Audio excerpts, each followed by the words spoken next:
Ok, vamos a comenzar. Dice introducción, pero realmente son como generalidades de la malaria. Ah, así como una manera de una pequeña introducción, la malaria es una enfermedad producida por protozoos sanguíneos del género Plasmodium y transmitido por hembras del mosquito Anopheles. Entonces, con, esta, con este simple párrafo, nosotros nos podemos dar cuenta de varias cosas.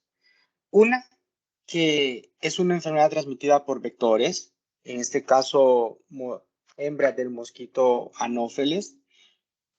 Otra, que es una enfermedad que está suscrita en el trópico, ya que ese tipo de mosquitos suelen encontrar en áreas tropicales y subtropicales del mundo.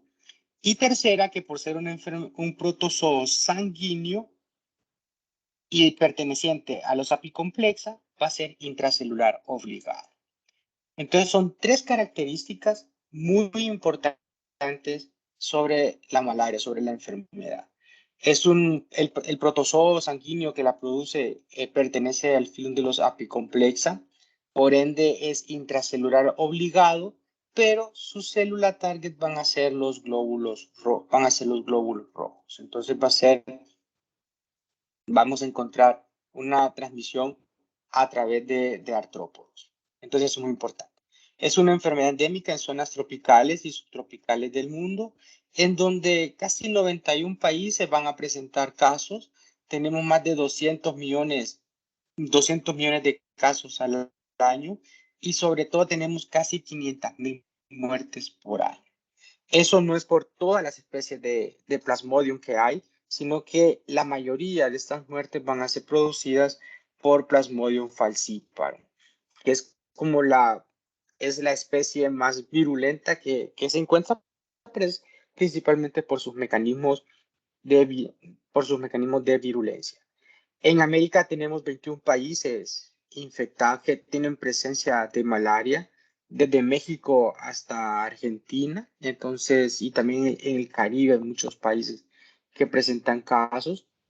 Ahora, últimamente, Estados Unidos ha presentado algún tipo como de casos autóctonos, pero ellos controlan muy bien estos casos, así que son muy puntuales. Honduras era caracterizado por ser un país con una alta incidencia, pero a raíz de más de 15 años de trabajo en controlar la malaria, pues eso ha bajado, siempre se mantiene un país como alta incidencia, pero eventualmente no tenemos el número de casos que tienen otros países en América o algunos países en África. Entonces es una ventaja porque igual somos un país pequeño, entonces por ser un país pequeño el número de casos va a ser menor, aunque las incidencias algunas veces son altas. Las dos especies que tenemos en nuestro país son Plasmodium falciparum y Plasmodium vivax. Esas son las dos especies responsables de la malaria en nuestro país. Principalmente Vivax representa casi el 90-95% a nivel nacional. Es de unos casos reportados, creo que solo fue Gracias a Dios, representa casi el 90% de los casos de Plasmodium. Y Plasmodium falciparum representa como entre el 10 y el 15% de esos casos. Aunque tenemos regiones del país en donde esa, esa fórmula cambia, es inversamente, donde Plasmodium falciparum representa la mayor cantidad de casos y Plasmodium vivax representa una menor cantidad. Esas zonas son sumamente importantes tenerlas localizadas en el país porque ahí es donde es necesario hacer vigilancia entomológica, vigilancia genómica, para evitar lo que es la famosa resistencia a la cloroquina por Plasmodium falciparum. Entonces, si se hace una buena vigilancia entomológica, se hace una buena vigilancia genómica, las personas encargadas o los responsables pueden estar identificando por pura rutina, por pura vigilancia, genes asociados a la resistencia contra la cloroquina en estas especies de Plasmodium. Entonces, eso es sumamente importante porque si se logra encontrar casos de resistencia, hay que manejarlos rápidamente. Entonces, por eso es importante hacerlo. Entonces, viendo este mapa de Plasmodium vivax, podemos ver cuáles son las zonas del país donde encontramos una mayor cantidad de casos. Y si ustedes se fijan, es el departamento de Gracias a Dios el que más reporta casos. Esta escala está por cada, es una incidencia por cada 1000, un caso por cada 1000 habitantes, casos por 1000 habitantes. Entonces, podemos encontrar que aquí tenemos entre 50 y 100 casos por 1000 habitantes. Entonces, es una incidencia alta, pensando de que la población acá es sumamente baja. Entonces, por eso la incidencia es alta. Si se fijan, tenemos otros picos acá y también Islas de la Bahía. Y buena parte del país reporta casos, pero sin, no tanta importancia epidemiológica. Y Falciparum, si se fijan, se mantiene más específico o más restricto en ciertas localidades. Siempre la mosquita hondureña o el departamento de Gracias a Dios como tal es el que va a representar la mayor cantidad de casos. Entonces, eso es sumamente importante que ustedes lo conozcan.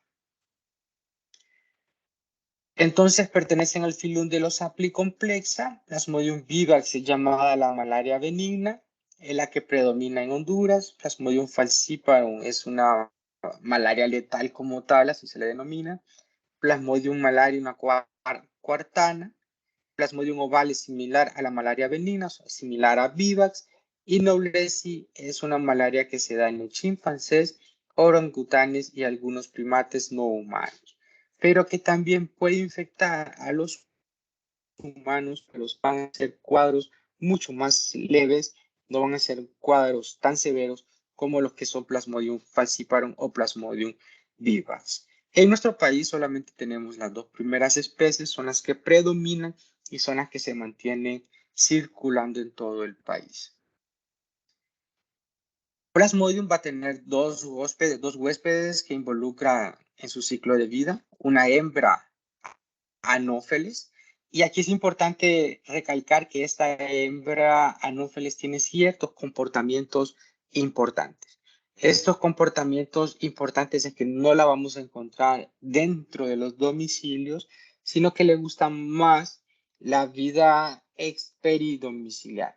Los principales reservorios, los principales criaderos de huevecillos de Anopheles van a ser en pequeñas lagunas artificiales, en pequeños charcos formados por las lluvias, y ahí es donde vamos a encontrar los famosos criaderos de Anófeles. Esa es una diferencia muy importante con respecto a Aedes, que Aedes también es otro vector importante de muchas arbovirosis, como ya conocen, dengue, zika, chic, fiebre amarilla, que pues, no tenemos acá en Honduras, pero también es el transmisor, que prefiere el agua dentro de los domicilios, prefiere el agua limpia de las pilas, de los lugares de almacenaje de agua. Este no, este Anófeles le gusta más el agua, como por decir así, en el campo. Esta agua estancada, agua, podríamos decir agua sucia, ahí es donde se desarrolla. Entonces, por eso no es una enfermedad domiciliar. Y ustedes se fijan, los principales focos son, gracias a Dios, donde prácticamente casi todo el departamento, pues se puede decir que es como una pequeña selva, ¿verdad? Es una biosfera todo el departamento. Entonces, por eso es donde se encuentra. Ese va a ser el transmisor, el vector. Eventualmente solo la hembra, los machos no se alimentan de sangre, solo las hembras se alimentan de sangre porque necesitan la hemoglobina y otras sustancias de la sangre para poder producir los huevecillos que después van a dar a las otras generaciones. Y eventualmente pues el humano va a ser el huésped vertebrado. Es un ciclo heteroxeno, va a tener un ciclo extrínseco o sexual que va a durar en el mosquito de 4 a 15 días, pero esto va a variar mucho de las condiciones climáticas en las cuales se desarrolla este mosquito. Un ciclo intrínseco o asexual que se da en el hospedero vertebrado, principalmente en el humano, y que dura de 8 a 15 días. Dentro de este ciclo asexual, en el hospedero humano, vamos a ponerle a nombre, vamos a encontrar dos fases. Una fase exoeritrocítica que se da principalmente en los hepatocitos, en el hígado, y que es la primera vía de entrada del parásito. El parásito cuando el mosquito nos inocula la forma infectiva, que la vamos a ver más adelante, en la primera parte del ciclo se produce en el hígado. En ese hígado va a haber prácticamente la misma fase que se da en la fase sanguínea, los mismos estadios, a excepción de una especie que es Plasmodium vivax, que va a producir un estadio diferente que se llama hipnozoitos. Estos hipnozoitos quedan almacenados como en forma latente en los hepatocitos y al cabo de un mes pueden ser liberados, pueden a la presencia de los famosos, se les denominan recidivas, que es el paciente se curó de malaria por el tratamiento, pero vuelve otra vez a recaer. Entonces muchas veces se pensaría de que es que se volvió a infectar, pero realmente son esos parásitos o esos estadios que están latentes en los hepatocitos que vuelven otra vez a salir. Por eso el tratamiento contra Plasmodium vivax es mucho más fuerte que contra Plasmodium falciparum porque necesitamos eliminar esas formas recidivas que se encuentran en los hepatocitos y evitar esas recaídas de los pacientes. Y también pues tenemos otro ciclo que es el eritrocítico que se da exactamente en los glóbulos rojos. En el ciclo exoeritrocítico, en el ciclo intrínseco, los esporozoitos se encuentran en la saliva del mosquito. Estos van a ser los que nos van a infectar. A los hepatocitos llega prácticamente a los 60 minutos ya tenemos infectados los hepatocitos y vamos a encontrar trofozoitos, una esquizogonia, que es una división asexual, un esquizonte y merozoitos, que van a infectar a los glóbulos rojos en Plasmodium vivax y también van a producir los hipnozoitos. En el eritrocito, los merozoitos ingresan a los glóbulos rojos, se alimentan de hemoglobina. Hay varias formas dentro de los glóbulos rojos, trofozoitos en anillo, ameboides y maduros. Vamos a encontrar esquizontes, va a haber una ruptura de los glóbulos rojos, esos merozoitos van a estar libres e invaden a nuevos glóbulos rojos y también vamos a encontrar los gametocitos que van a ser el estadio infectante para el vector. Estos gametocitos vamos a tener dos tipos, uno que es macrogametocito, que son hembras, y otro que son microgametocitos, que son machos. Y esta fecundación principalmente va a ocurrir en el insecto vector, que es donde se va a realizar la fase sexual del ciclo. En el ciclo extrínseco, esta hembra del mosquito ingiere sangre con gametocitos. Va a existir una extraflagelación, como les mencioné, y una fecundación. Se va a va a desarrollar un estadio que se llama oquineto, que va a ser un estadio móvil que va a atravesar la cavidad estomacal del mosquito.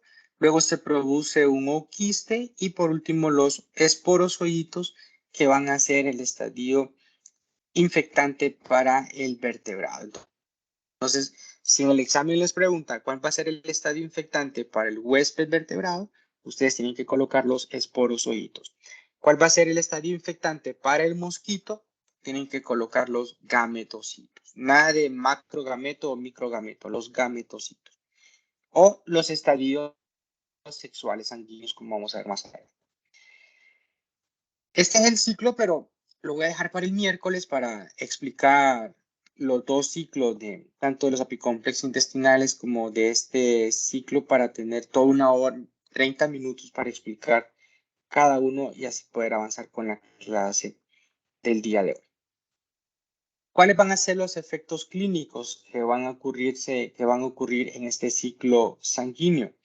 Vamos a encontrar en las 4 especies más importantes un periodo febril que se da en Plasmodium falciparum vivax ovale cada 48 horas y en Plasmodium malariae cada 72 horas. Este es al comienzo y solamente si nosotros hemos sido, por decirlo así, picados por un mosquito infectado.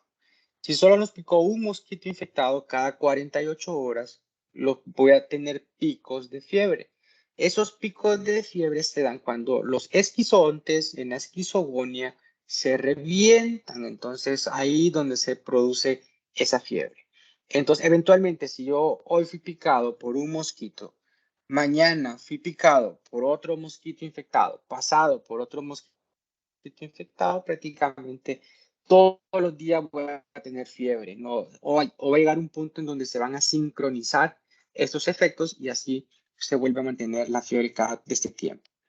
La parasitemia típica por microlitros, vamos a encontrar que la que produce una parasitemia mucho más exponencial va a ser Plasmodium falciparum, casi 2 millones de parásitos por microlitro de sangre. Las otras especies van a ser parasitemias mucho más leves en comparación a Plasmodium falciparum. El sitio del ciclo sanguíneo en Plasmodium falciparum es circulación profunda, en cambio en las otras es circulación general. Estas dos, tanto la producción de hiperparasitemias como la circulación profunda de sus parásitos van a ser dos factores de virulencia sumamente importantes en Plasmodium falciparum. Entonces, eso es sumamente importante y por esa razón, la severidad clínica puede ser severa en Plasmodium falciparum, en Plasmodium vivax puede ser variable, o sea que pueden haber también cuadros de enfermedad severa, y en Plasmodium ovale y malaria van a ser una severidad más o menos moderada, podríamos decirlo así. Hablando un poco de Plasmodium vivax, Plasmodium también produce la malaria recidivante, que son los sinusoides. Todas las formas las vamos a encontrar en sangre periférica. Vamos a encontrar esquizogonias eritrocíticas cada 48 horas, glóbulos rojos aumentados de tamaño y decolorados, gránulos de Schüffner, periodo prepatente de 8 a 23 días con promedio de 12 días, y los mosquitos cada 16 días cuando la temperatura promedio es de 20 grados, 10 días cuando la temperatura promedio es de 28 grados y a menos de 15 grados, pues no puede darse el ciclo. Entonces, por eso hay regiones en el país donde no tenemos malaria, porque la temperatura es promedio, ¿verdad? Es menor a 15 grados.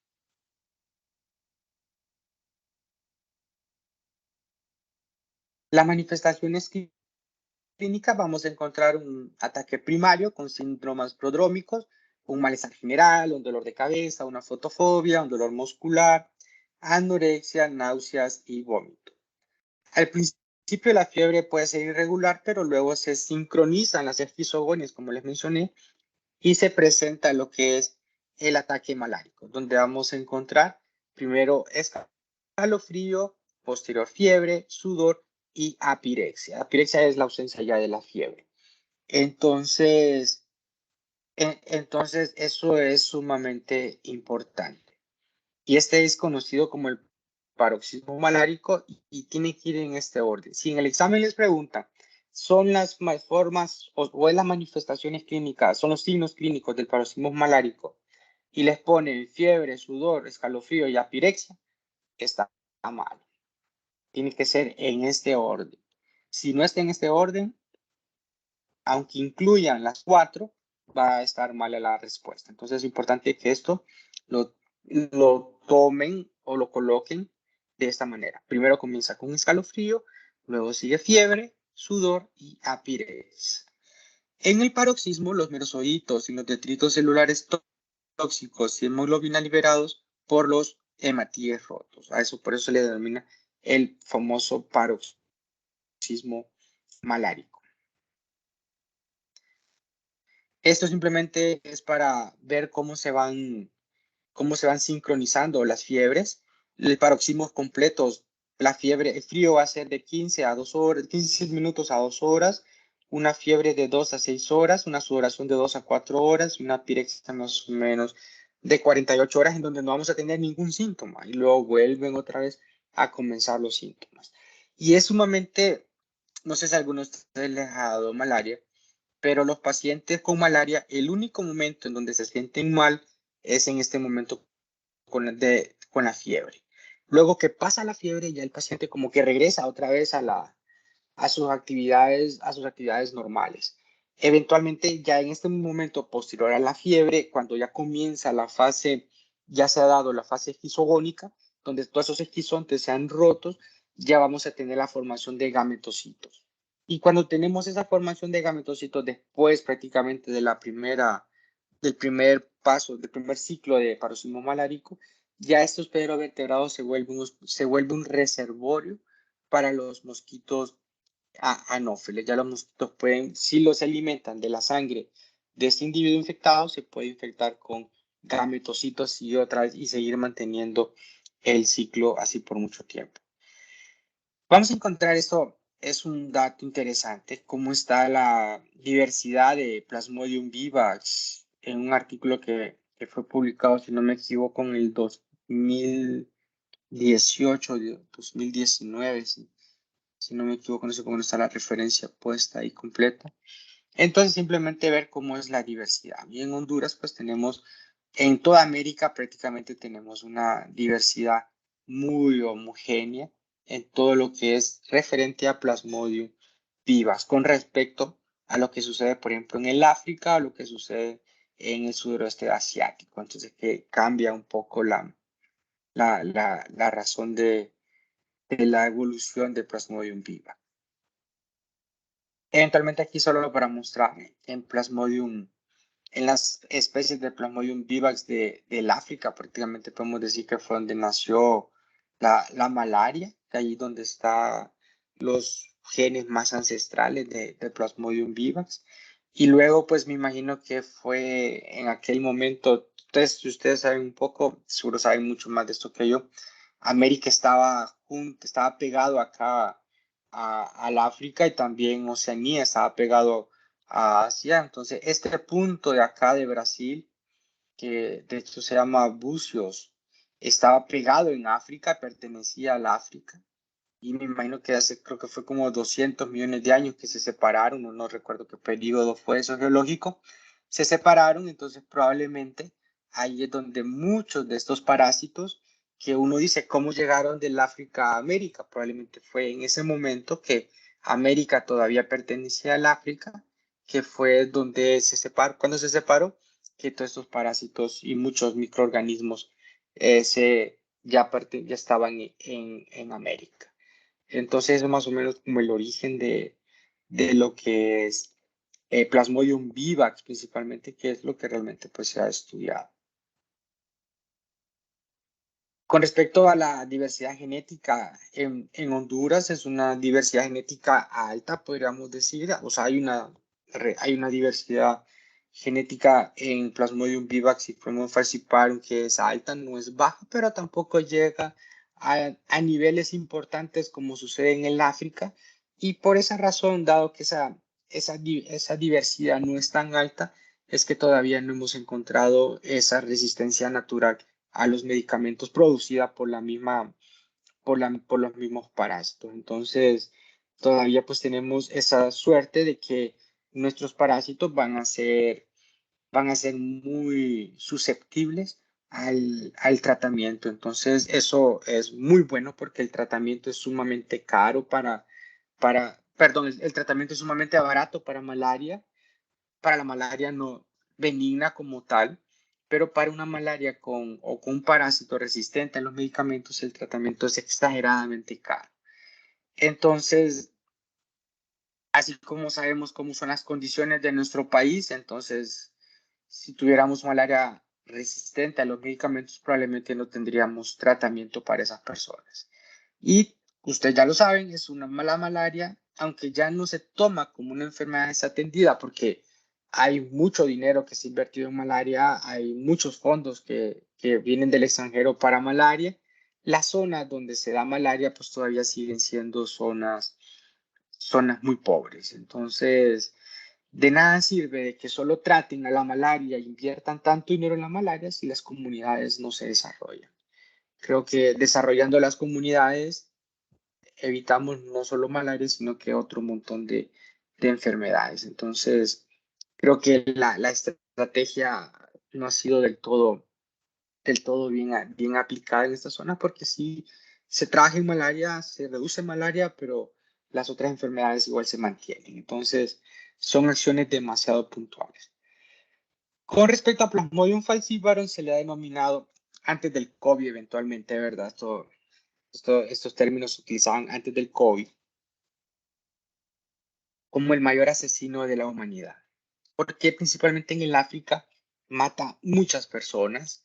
En el África los niños de 5 el promedio de vida no el promedio de vida, sino que los niños del África si llegan en ciertas regiones de África, ¿no? Porque África hay lugares muy ricos, en ciertos lugares del África, si los niños llegan a los 5 años, ya prácticamente se puede decir que van a llegar a ser adultos.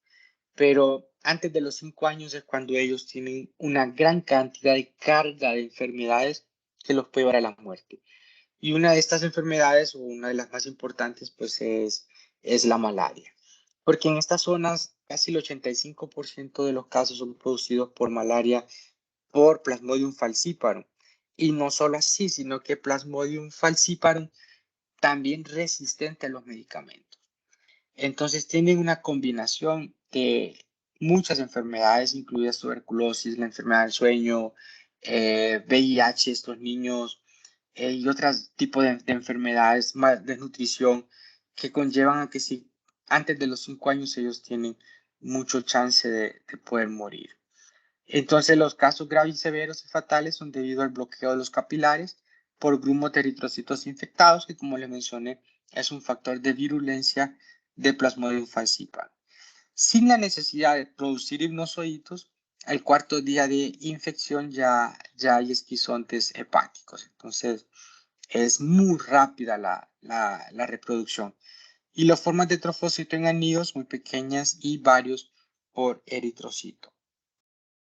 No se encuentran en circulación periférica los esquizontes, estos están directamente en circulación profunda y son los que van a producir los trombos, porque hay una agregación plaquetaria y se producen los trombos que pueden ir a diferentes órganos. Esta es una fotografía de un extendido fino, un fósil de sangre periférica, por decirlo así, donde observamos los gametocitos que van a tener esta forma como de bananito con una cromatina compacta. Y eso vamos a verlo con más detalle en la próxima clase. Vamos a encontrar en cada glóbulo rojo, vamos a encontrar glóbulos rojos multiparasitados, o sea que vamos a encontrar más de un parásito por glóbulo rojo, y también vamos a encontrar estas formas, como se observan acá, formas marginales. Estas formas marginales son parásitos que están prácticamente en la membrana del glóbulo rojo, ahí están alojados.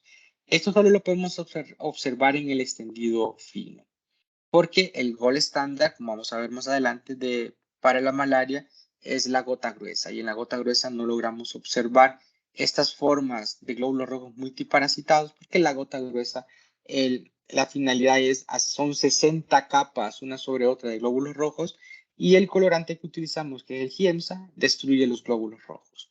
Entonces observamos prácticamente los parásitos como una forma libre. Entonces eso es importante.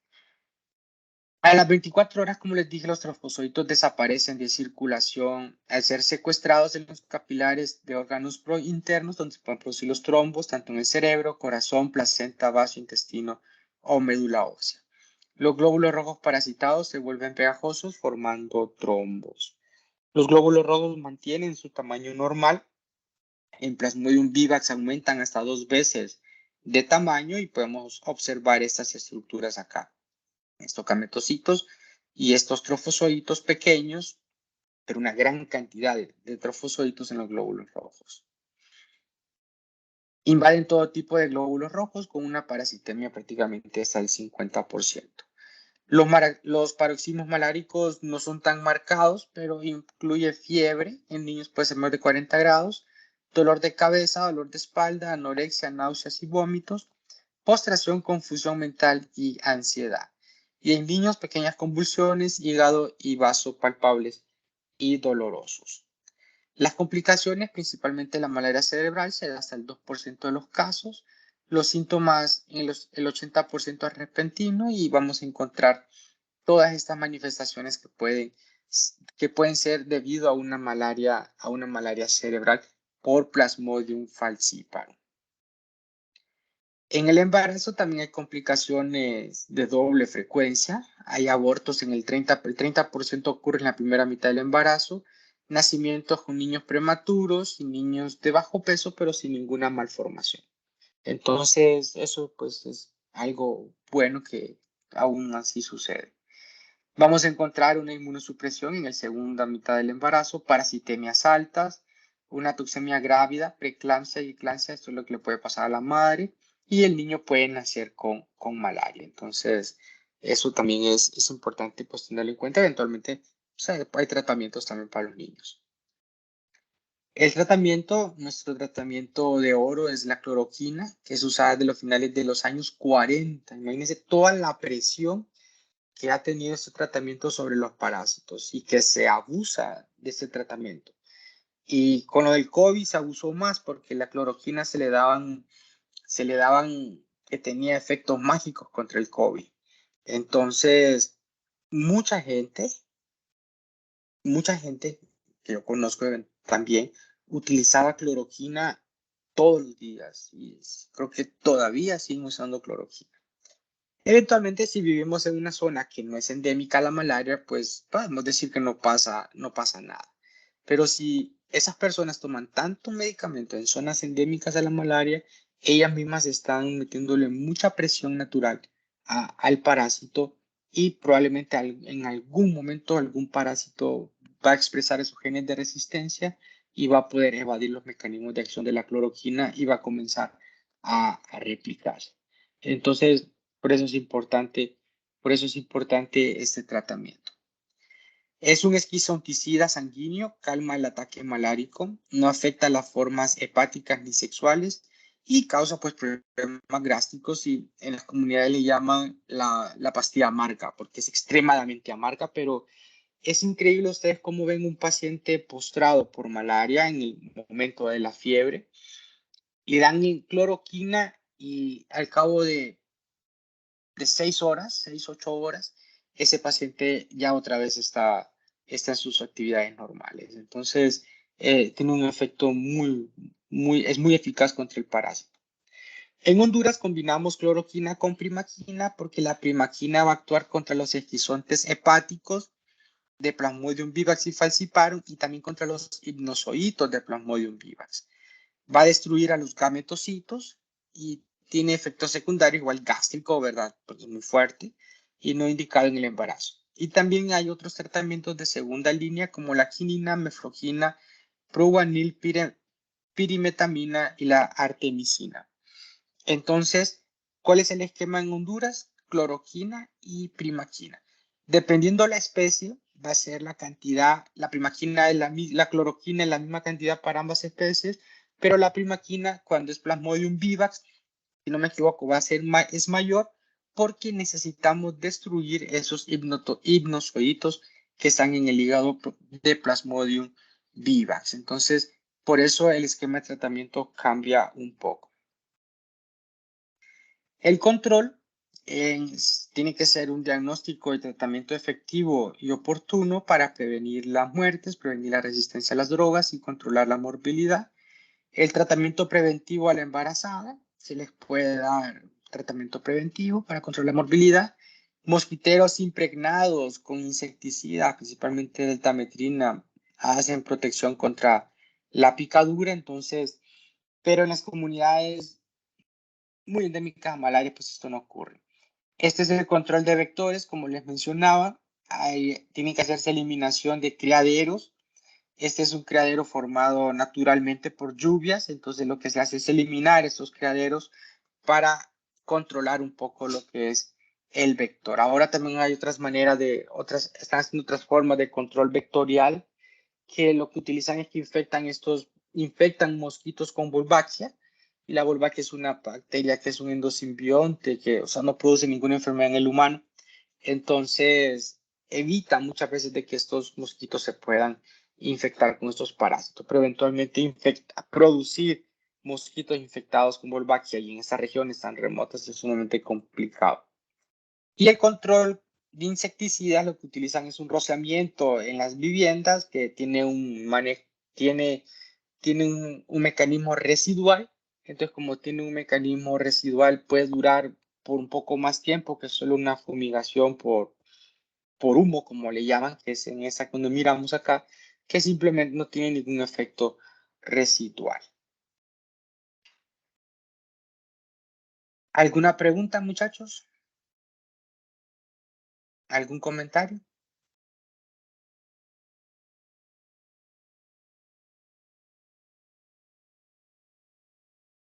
Bueno, me imagino que hay que repasar mucho más esto porque solo fue generalidades. Entonces, el día miércoles vamos a hablar del ciclo de vida y el diagnóstico de malaria, cómo se hace, y vamos a repasar el ciclo de vida de los apicomplex. Pero necesito que para ese día al menos vuelvan a escuchar esta clase, por favor, porque entendiendo el ciclo vamos a poder entender cómo se hace el diagnóstico, por qué el diagnóstico es tan importante, en qué momento tenemos que hacer el diagnóstico. Entonces, si no hay ninguna pregunta o algún comentario, nos vemos el miércoles otra vez en forma virtual. Solo diga, Lizzy.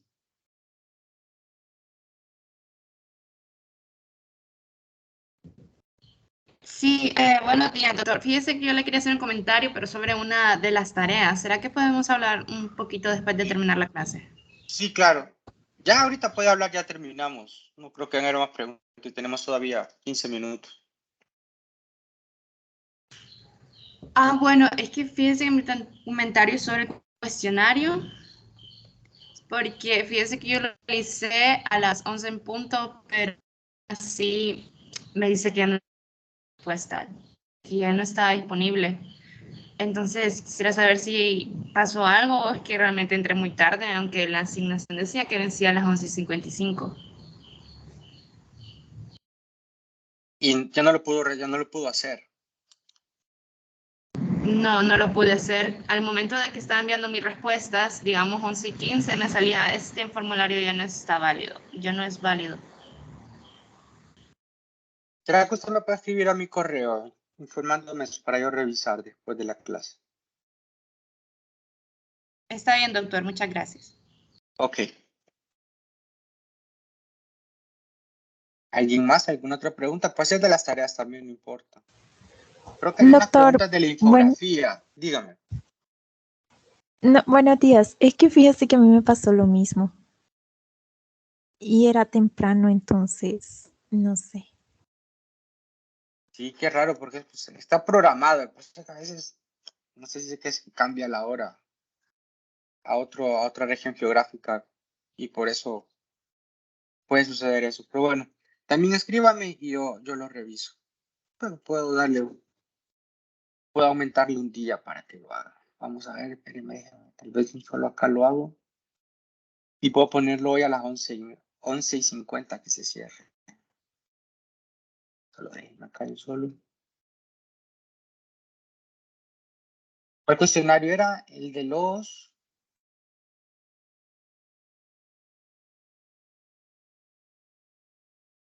¿Cuál era, Pentaeva muchachos? histolítica y dispar. Histolítica. Ok.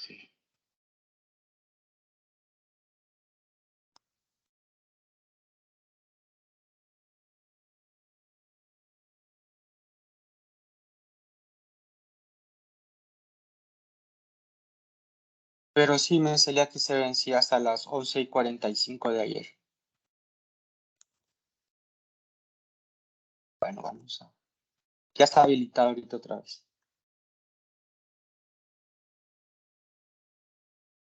Se cierra a las 11:45 de hoy. Entonces, háganlo ahorita después de clase para no esperar hasta las 11 de la noche y se vuelve a cerrar. Pero ya está habilitado durante todo este día, va a estar habilitado para que lo puedan hacer los Gracias, que doctor. también no lo han hecho.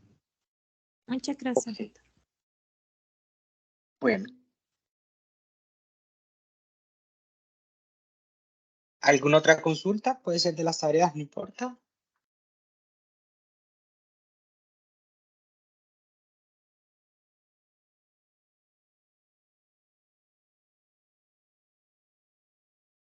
Bueno, entonces nos miramos el día miércoles. Una pregunta, recibieron algún correo de sus profesores de laboratorio con respecto a esta semana? No, doctor, yo no he recibido nada. No ¿Y usted con quién lleva el laboratorio, Nancy? ¿Cómo dice, doctor? ¿Con quién lleva el laboratorio? Con Paola. Nos tocaba hoy, pero creo que no. Hoy por la tarde, ¿verdad? Sí, pero no ha mandado. Tal vez ahorita le voy a escribir, tal vez me conteste. Sí, porque enviaron ese comunicado. Lo que pasa es que ayer lo anduve buscando en la noche en las redes sociales de la escuela y no lo veo. Entonces no sé, pero bueno, asumiría de que no hay laboratorio. Entonces, déjenme preguntar ahorita antes de que, bueno, igual no es como que van a llegar ahorita a las 10 al laboratorio ya. Entonces, igual no pasa nada. Si no, pues yo asumo toda la responsabilidad. Dígame. Yo tenía entendido que nadie va a estar recibiendo ninguna actividad presencial esta semana. Sí, ¿verdad? Yo también eso es lo que yo entendí en el comunicado que nos enviaron. Y en todo caso, Pero- de los 10 nos dijeron, al menos con la doctora Alcántara, vamos a tener la reunión virtual nada más, por lo mismo. Porque ahí decía el Ok. comunicado, claro, laboratorios que no iban a ver. Pero, ¿y a Sí, usted sí. les mandaron ese comunicado o cómo fue? Pues a mí una compañera que lleva la clase con el doctor, no sé con qué doctor la lleva, pero el doctor se los envió a ellas, a ellos. No sé dónde sacaron el comunicado, Ajá. pero el doctor se los envió a ellos. Ok. Bueno. Sí, es que en el comunicado decía pero como lo enviaron un domingo, entonces era como difícil de que se suspendían las clases por eso presenciales. Pero hablaban de laboratorios, pero se asumía que si se suspendían laboratorios, se suspendía toda actividad presencial. Pero bueno, esperemos que los instructores les avisen con tiempo. Dígame, ¿quién más iba a hablar? Doctor, si sigue así esta semana, la otra semana hay probabilidad de que podamos recibir laboratorio presencial, porque si el caso Creo que no, tuyo, fíjese. Creo que no. Creo que lo que van a hacer es que esta semana hay unas prácticas de laboratorio que ya están virtualizadas. Entonces creo que les van a asignar esas prácticas a ustedes y tal vez la próxima semana, porque la próxima semana son otro grupo los que van. Entonces cuando ustedes regresen al laboratorio, me imagino que ahí va a haber un pequeño repaso de lo que en esta semana pudieron haber visto, pero no es como que se van a reponer laboratorios. Entonces, Sí, sí, ese es el problema. Pero es mejor eso, imagínense a irse a exponer a la universidad con compañeros que probablemente anden asintomáticos y que ustedes se puedan infectar. Entonces, eso ya se sabía y pues no podemos hacer nada contra eso porque se sale totalmente de las manos de las autoridades de la escuela, ¿verdad? No de la escuela. Y esperaríamos que en una semana, pues, esas personas porque ahorita me están comentando de que no solo es una profesora que está infectada, sino que son 2 profesores que están infectados y que en laboratorios, no sé si de proto o de otra clase. Entonces, probablemente ellos tienen que estar incapacitados o en cuarentena al menos una semana. Entonces, esperaríamos que esta semana todo eso se mejore. El problema es que si la gente no se cuida, entonces no pasa nada, o sea, no tiene tampoco mucho sentido. El hecho de que nos quedemos en las casas es que todos nos cuidemos, pero bueno, esperaríamos de que así todo el mundo está otra vez usando mascarilla y con todas las medidas para la siguiente semana no tener otro brote de casos y pues va a ser complicado. Y más para el tercer paquete ya se espera de que todo vuelva a la presencialidad, clases y laboratorio. Entonces, ahí vamos a ver ahí vamos a ver qué sucede. Bueno, ¿alguna otra pregunta?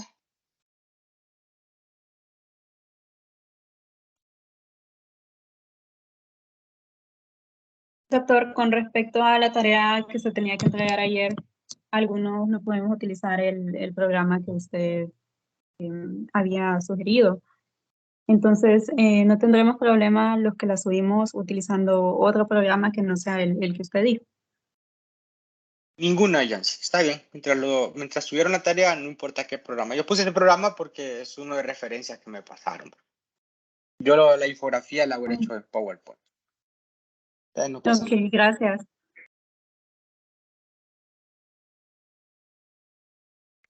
Bueno, entonces, ahora sí nos miramos el próximo miércoles, jóvenes.